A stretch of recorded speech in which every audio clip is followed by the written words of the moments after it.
Hey everyone, let's dive right into this explainer. Welcome to our latest market pulse analysis. Today, we're unpacking a really fascinating market correction that's happening right under our noses in the body jewelry industry. We're going to take some complex industry data and break it all down so you can see exactly where the money is moving. We're talking about a massive shift in consumer behavior and material science that is literally upending a retail sector you might not have thought about in years. Now, the sheer scale of what we are dealing with here is pretty staggering. $840 million. That's a massive North American market, and it's growing at a very healthy 6.2% compound annual rate. But that headline number actually hides a huge structural shift going on beneath the surface. This isn't just your standard organic growth, it's a fundamental market correction. It's driven by information symmetry. Today's consumers are armed with actual scientific knowledge, and they are absolutely voting with their wallets. So, here's our roadmap for today's teardown. 1. The Great Market Divide. 2. The New Target Demographic. 3. How Education Drives Studio Revenue. 4. The Curated Ear Economy. And 5. The Certification Mandate. All right, let's get into Section 1, the Great Market Divide. The divide in this industry right now is incredibly stark. Professional studio-grade materials have aggressively captured 62% of the market revenue. What's wild is that this is up from just 48% back in 2018. Meanwhile, the fashion and costume segment, that's been squeezed down to 38%. The days of a unified jewelry market are completely over. Consumers are drawing a hard line in the sand regarding what they'll actually put into their bodies. And the professional tier isn't just larger right now, it's expanding at over 6%, driven heavily by education and a demand for real certification. On the flip side, the fashion and costume tier is actively contracting. Why? Well, because consumers are highly aware of safety standards now.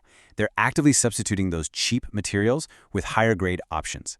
The gap between these two segments isn't just widening, it's accelerating. You know those old mall kiosks with the blister packs and acrylic tongue rings? Yeah, those days are dying. Consumers are actively punishing studios that sell mystery metals, that unknown nickel-containing surgical steel. Instead, they're rewarding the studios that exclusively stock studio-grade materials. We're talking ASTM F136 titanium, 14-karat and above solid gold, niobium, and ISO-certified polymers.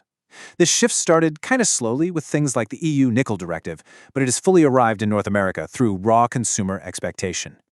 Moving right along to Section 2, the New Target Demographic. We really have to throw out that outdated stereotype of a teenage girl getting a navel piercing at the mall. Historical baseline data from researchers Lahman and Derrick shows that around 14.4% of U.S. adults aged 18 to 50 have non-earlobe piercings. And let's be real, that number has almost certainly surged since then. These are adults with high disposable income, and because they're making informed medical-adjacent decisions about their bodies, they absolutely expect to see material certification documents. Now, check out this gender dynamic because it's super interesting. The male piercing segment is actually growing at almost double the rate of the female segment. Men are getting more piercings, they're getting them at older ages, and they're actively selecting higher-end premium materials for them. And surprisingly enough, men aged 35 to 54 are the fastest-growing demographic for cartilage, nostril, and industrial piercings. Just think about the purchasing power of that specific demographic for a second. They are not price-sensitive. When they're faced with a choice between a $40 cheap alternative or an $80 titanium barbell with a laser-etched standard on it, they happily pay the $80. They are buying peace of mind and engineering, not just a fashion accessory.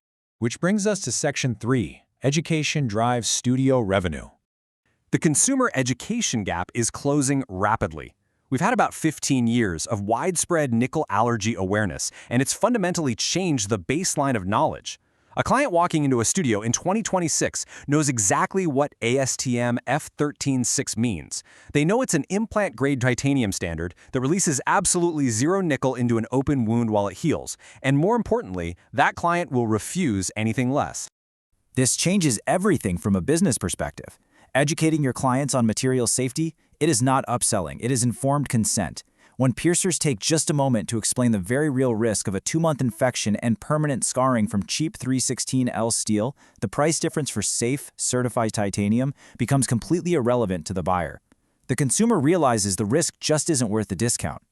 So, the studios that actually take the time to explain these material science differences during their initial consultations, they're reaping the rewards big time. They're reporting average transaction values that are 30% higher than studios that skip this education step.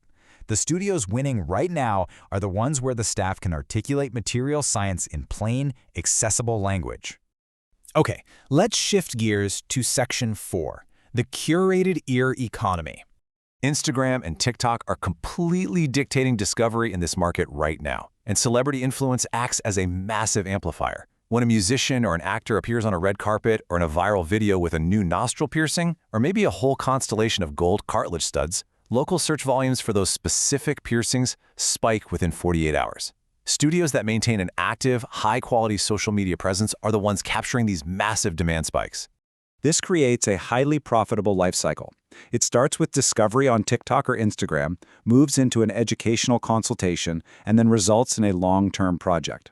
The curated ear trend turns a simple one-off cartilage piercing into a multi-stud, highly coordinated project. Because of healing times and planning, this requires multiple visits scaling over a 12 to 18-month period. It is a recurring revenue stream that barely even existed 5 years ago. The financial yield on this specific trend is just incredible. A single curated ear involves coordinating 4 to 6 high-end pieces of jewelry. When you factor in $60 to $150 per piece, plus the piercing fees, that translates to an incredible $400 to $800 transaction value spread over that 12 to 18-month time frame. Studios that are relying solely on cheap, walk-in traffic are completely missing out on this highly lucrative segment. Finally, let's look at Section 5, the certification mandate. The entire market is voting with its wallet for ultimate transparency. The phrase, "Trust me, it's titanium," is effectively dead. North American studios are now treating certification documentation as a strict, non-negotiable requirement for doing business. They demand batch-level material certification with every single order they place. If they can't prove the material quality to their educated clients, they simply won't buy it. Notice how much the supply chain is tightening up here. Distributors who fail to provide these certification documents within 48 hours of a request are actively bleeding studio accounts. They're losing business to competitors who actually have their paperwork organized. And for the manufacturers out there still producing uncertified nickel steel for the North American market, they need to plan their exit strategy today, not in 5 years. The window is rapidly closing on them. We're going to leave you with this final thought to ponder about information symmetry and consumer power. As this massive $840 million market continues its relentless march towards safety, science, and quality, what side of this market correction will you end up on?